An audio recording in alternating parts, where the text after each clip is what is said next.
in the conversation as well. And if you know someone who would love to participate but doesn't have an invite, send a direct message to myself or Dan Taylor, and we'll make sure now that Clubhouse is on Android that we can get an invitation to anybody interested.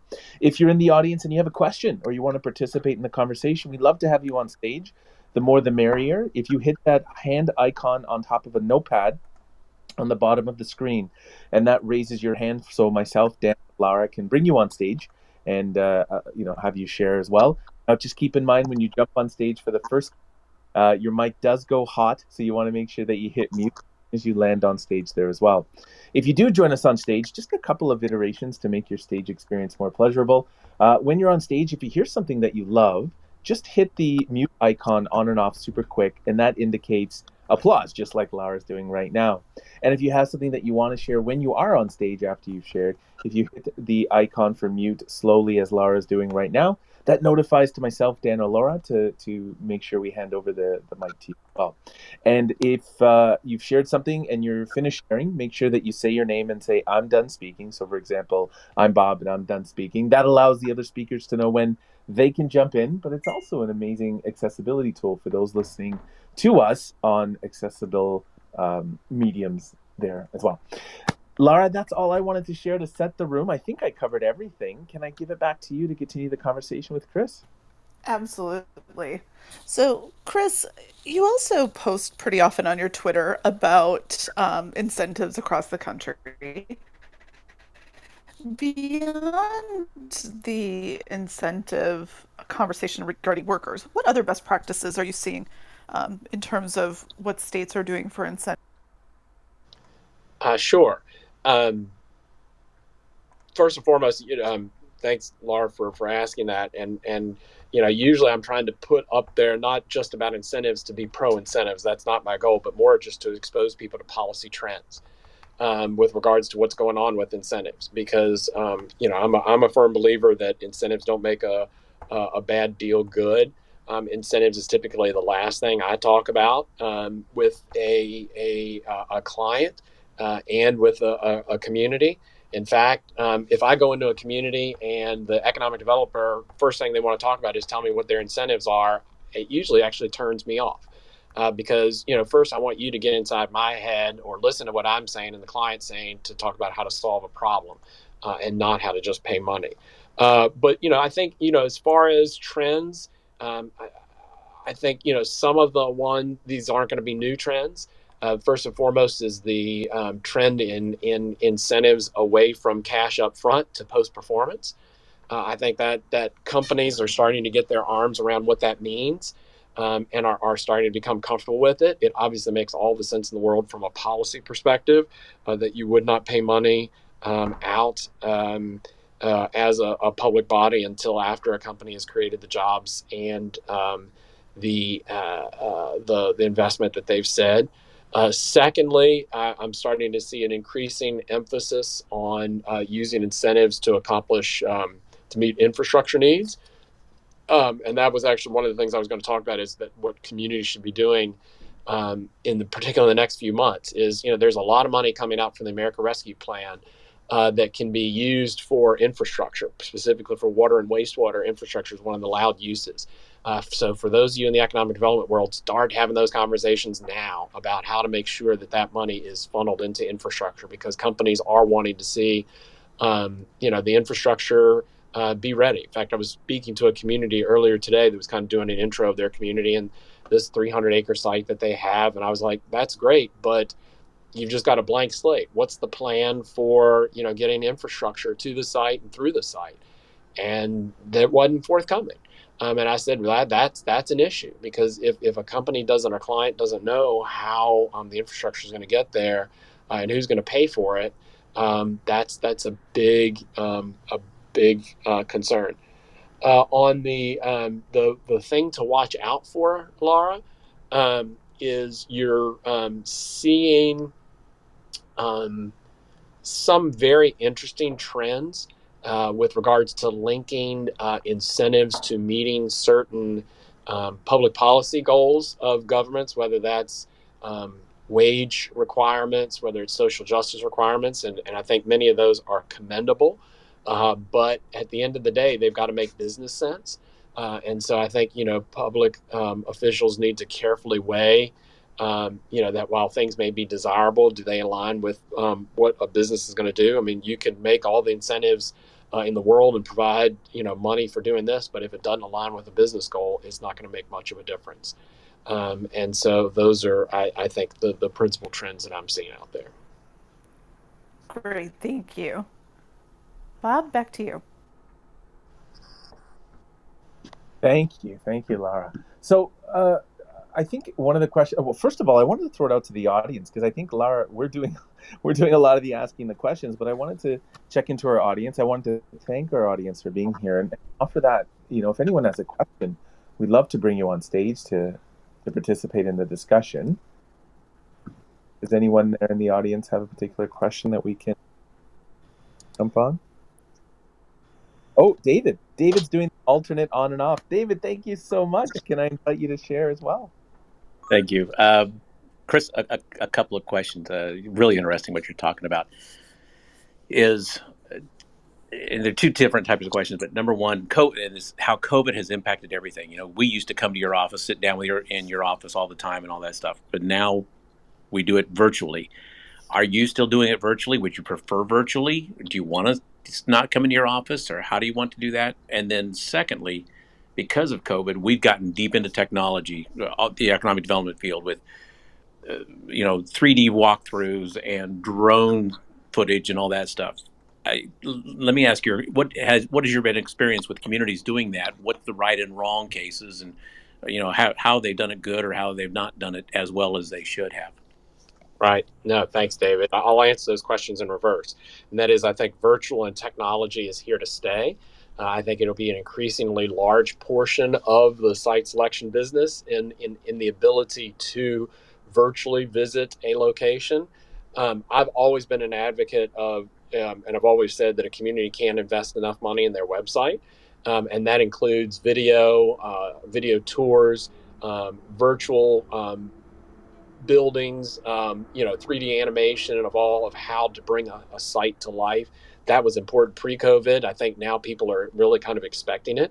Obviously, don't be foolish in spending money on technology, but I think prudent people are expecting a certain amount of availability of site information, of financial information, of workforce information via the web and other tools doing virtual site tours. I think there is an expectation of that. All that being said, and maybe this is just my personal biases come out, this is still a relationship business. And, I'm lucky, Dave, that I know you, I know Lara, I know several of you personally. And so, we've, I think, been able to develop a level of trust. And, I've never made a site decision based on, a video. I think at the end of the day, you've got to sit down and you got to look the other side in the eye and look at the mayor and tell her this is, build that rapport with the mayor. You've got to sit down and understand the landowner and what they're doing. You got to see the school where your employees are going to be trained. You've got to see the dirt. We're actually working a project right now in Michigan, and when you look at the site on Google Earth, the company's European. The people back in Europe are looking at it and go, this just doesn't work. What we see, we're very, very concerned about this. Once you get them on the site and they see it in literally how it lays out and how the land works and what's proximate to the other, they're like, oh, this is actually the perfect site. And I think the technology will probably streamline or shorten the front end of the site selection process, which means that companies or communities that may have been considered before, if the technology isn't there to help them shine in that site elimination business, they may get eliminated when they previously would have gotten a visit. But I think as the site elimination process goes forward and you get on the short list, it's still going to be driven by personal relationships. You're right. People don't come to me in Richmond anyway, because Richmond's just kind of off the beaten path of the site selection circuit. But they will come. I'll come meet people in DC, and people do like to establish those relationships. Whether it's at in their offices or through familiarization tours. I just did my first familiarization tour post COVID last month in Texas, and just getting to know a community, see a community, know people, and build that personal trust and relationship is absolutely key. And again, maybe I'm old fashioned. I'm about to turn 50. Maybe my age is showing. But again, I'm a firm believer that again that this is a relationship business, and a relationship and a business built on person and trust between people. And that is very hard to replace via technology. I think technology is a tool and a great tool, but it's not going to replace the personal relationship at the end of the day. I agree, and I'm thankful to hear about you about your views on the relationship, because that's key for all of it. But I thank you. Sure. Thank you, David, and thank you for that amazing share as well. Emily's just joined us on stage too. Emily, I'd love to share the stage with you if you had something you wanted to add or contribute. Yeah, so I have a question. I'm in a rural area, which can sometimes mean some limited funding for infrastructure, but one of my major sites lacks natural gas. How are you seeing the infrastructure needs for sites specifically in regards to the sites your clients are looking for change? And what do you think are the top infrastructure needs for a given site in 2021, 2022? Right. I appreciate that question, Emily. And I come from rural Virginia, so I understand the challenges and the opportunities that come with rural sites. Natural gas is great to have, but not every project needs natural gas. If you're looking at heavy industry, it's going to require it. If you're looking at food and beverage, most likely it's going to require it. But there are a lot of so I think a lot of it depends on what are your target industries for your community. Again, this project we're working in Michigan, natural gas is a must, but water isn't a big issue for them. And even though there's plenty of water, obviously in the Great Lakes region, water and wastewater was not a driver. And so I think again, whereas food and beverage projects require a great deal of water and then wastewater capacity that goes along with it. So I think it's you really need to independently analyze and get a feel for the utility and other infrastructure needs that are related to the target industry sectors. If you don't have food and beverage as a target sector, then water isn't going to be as important. If heavy industry is going to be a target sector, then gas is going to be very important. Road access is always going to be important, but proximity to an airport maybe less so, depending on the company. Whether you need a rail spur or something. Again, that's going to vary greatly based on the company. So again, I think you would want to make sure that your infrastructure planning is aligned with what your target industries are going to be. Thank you so much. I'll keep that in mind. Chris, to that end, I actually have a question. Tell us about your practice. What are sort of the industries you work with? That might be helpful for our audience. Sure. Um, as I mentioned at the top, Laura, and I know a lot of people have joined, so food and beverage is a big one for us. So we do a lot in the protein space. So those are, large manufacturing facilities that aren't the most glamorous to work in sometimes, but, we all like to eat. And so they're good, they're stable, and they're going to be there. They're going to be there for a long time. And many of the facilities I've worked with have been in their communities 50, 75, 100 years. So once you capture these facilities, they're going to be there for a long time, and they're going to invest in a community. Like I noted earlier, logistics and warehousing is very big for us. So we do a lot for again warehousing across multiple kind of industries, as well as Maersk, which is the largest shipping company in the world, is one of our clients. As I noted, corporate office. So we do a lot of headquarters and shared service facilities, as well as data centers. So that's why, and that's why I say the future of the office is still uncertain, because it literally varies client by client for ours. Some of them are investing heavily in office. Some of them are relocating offices, but downsizing their offices. Some of them have shifted almost entirely to a work to home from a home model. And it varies literally by company and by industry. And then fourth is manufacturing is a big focus for us, particularly in the aviation sector. And so we're always looking for, places where aircraft manufacturing and maintenance and repair operations can go. So land that is associated with and has through the fence access to an airport. And there's a lot less of that in this country than you might expect. It is very, very important for us and our clients. Perfect. Thank you, Chris. Bob, back to you. Thank you, Lara. Thank you, Chris. This has been some amazing information for sure. So again, I want to put it out to the audience. If anyone has any particular questions around site selection, normally we run our rooms to 105. Today we do have a hard stop. I do want to make sure that we open it to the floor. If anyone has particular questions, Chris, it seems like you're providing some amazing information. So it looks Maybe like not. Yeah. Well, why don't I, if it's okay, Bob, I'll close because I had just a few remaining ideas of yeah, what communities can do to manage that might be helpful for folks. one. Although I've covered some of them in response to the questions. Thank you. Is that okay? That would be wonderful. Perfect. Thank All you. right, sure. First and foremost is, what, and I mentioned this earlier, that what clients and site selectors rely on is the community to provide, and the community experts to provide that insight into what's really going on in the community. And I think for the next 12 to 18 months, that means data regarding what's really going on in the community, because all the traditional data sources are essentially worthless right now. Because the world has changed so much. What's unemployment right now? Nobody knows. Are people really half employed? Are they really unemployed?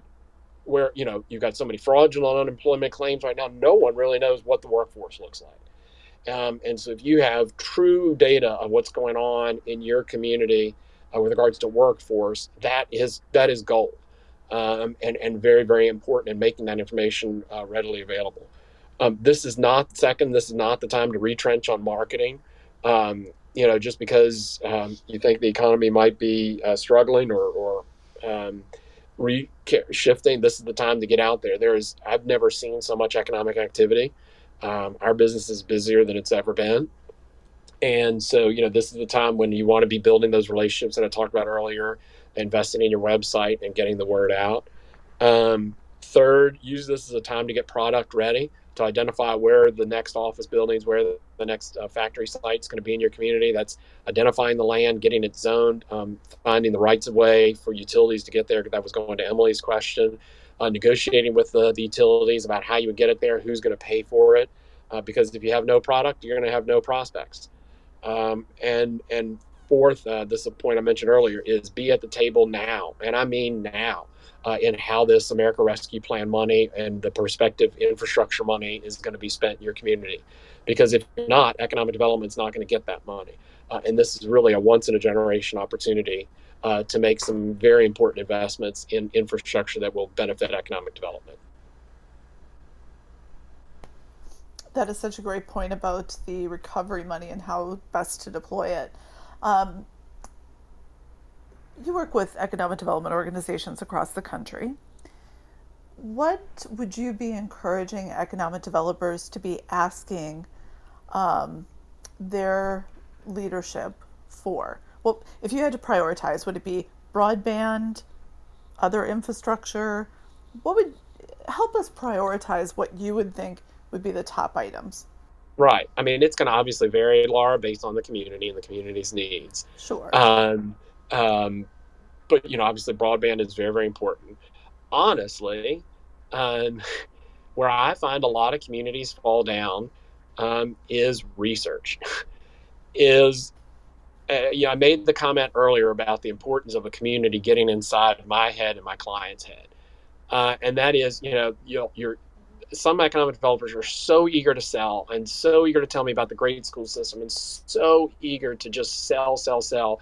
They don't take the time to just do some nuts and bolt research on the company, on their own community, understanding what the company wants, listening to what the company wants, and delivering up solutions. Just that investment in hardcore research, against and data that I talked about earlier. That your community inside out, that the people that are looking at you inside out, you should be asking for money for that right now. You should be asking for money for marketing, as I mentioned earlier. And third, as you hinted at, Laura, infrastructure is, again, whether it's not there or what's there is substandard. Now's a great time because there's a lot of money coming for infrastructure. So identify those needs, use this as a time for that planning, and try to get money allocated for infrastructure that's going to benefit the economic growth of a community. Bob, I have a quick question, if you don't mind.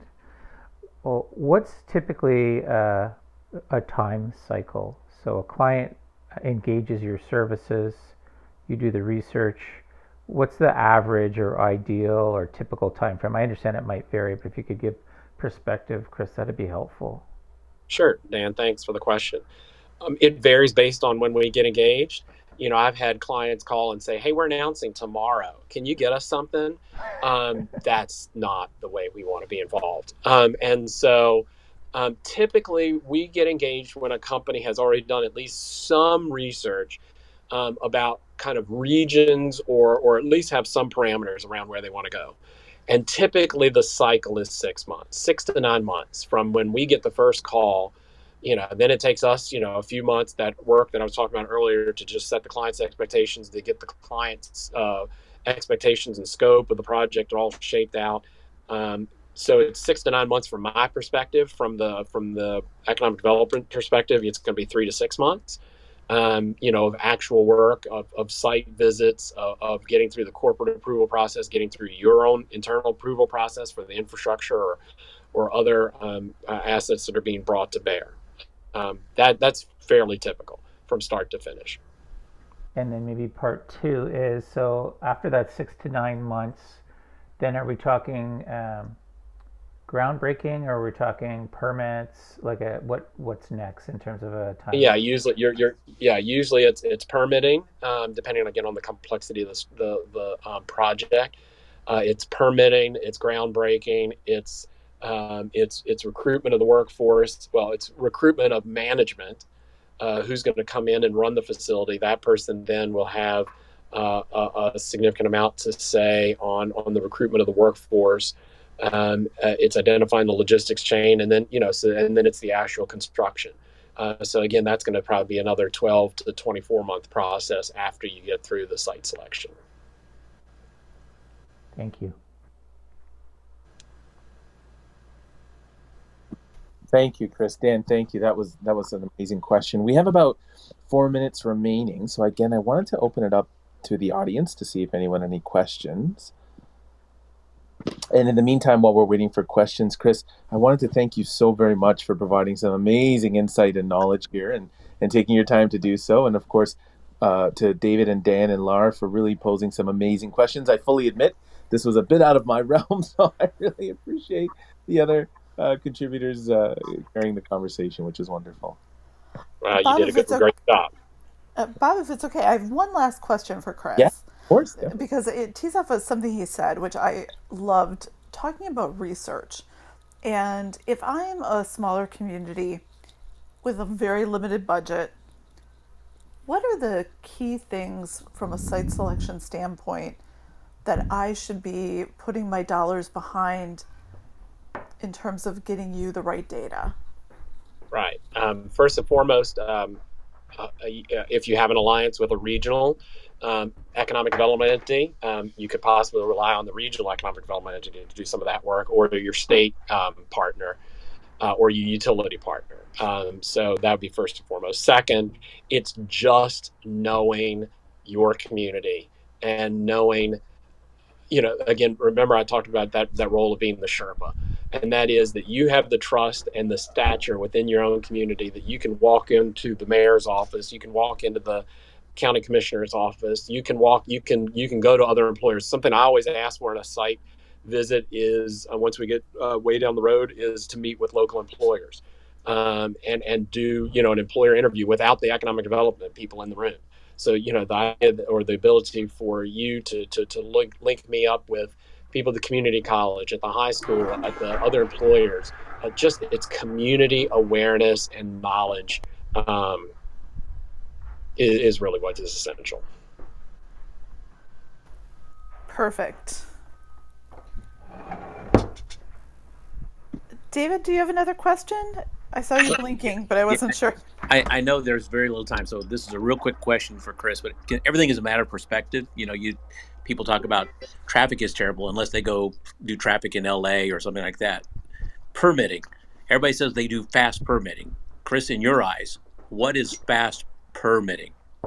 Within 30 days. Okay. Okay. Of local permits, Right. building permits, those kind of things. I understand that environmental ones take longer, but 30 days. Okay. Yeah, it's just because we all think of our own fast permitting, but we don't think of it. What is your perspective of quick turnarounds on permitting? And And Chris, for that's zoning, what's a assuming. quick zoning if we have quick time? If you're taking land from agricultural to something else, 3 to 6 months, depending on the complexity of proffers and those kind of things that go along with it, conditions. Perfect. Thank you so much. Sure. Thanks, Emily, for that question. That was exactly the one I was going to ask. Bob, do you want to wrap us up? I wouldn't love to, but I will do so. I got myself saying I'd love to. So once again, Chris, thank you so much for contributing such amazing information to our audience, and of course to Emily and David and Dan and Lar for asking some really great questions. Because one of the rules we know is when someone has a question, generally other 3 or 4 other economic development officers will have that same darn question. So for those of you, oh, Chris had to go. So for those of you who are listening in the audience, we hope to see you again. We do have another session this Friday, 3 p.m. Lara, this Friday, what's our theme on this Friday at 3 p.m. on Clubhouse? So our theme is dynamic. We did have a speaker. Unfortunately, he had a conflict, but we're going to come up with a great topic for 3 p.m. If you're not on LinkedIn and the EcDev Network page yet, please follow it. It's the way to keep informed about the great topics we have coming up. So watch for a great subject on Friday. Lara, thank you for that. That's amazing. And I just want to throw this out to the audience as Dan, Lara, and I meet regularly.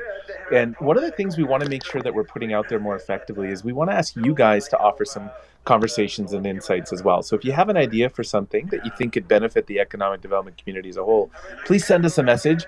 There are no requirements to get up on the stage and speak or even to lead a room. Dan, Lara, and myself will work with you to do that. So make sure you do that. Otherwise, thank you once again, everyone, for sticking around. And we will see you Friday at 3 p.m. for a special surprise theme.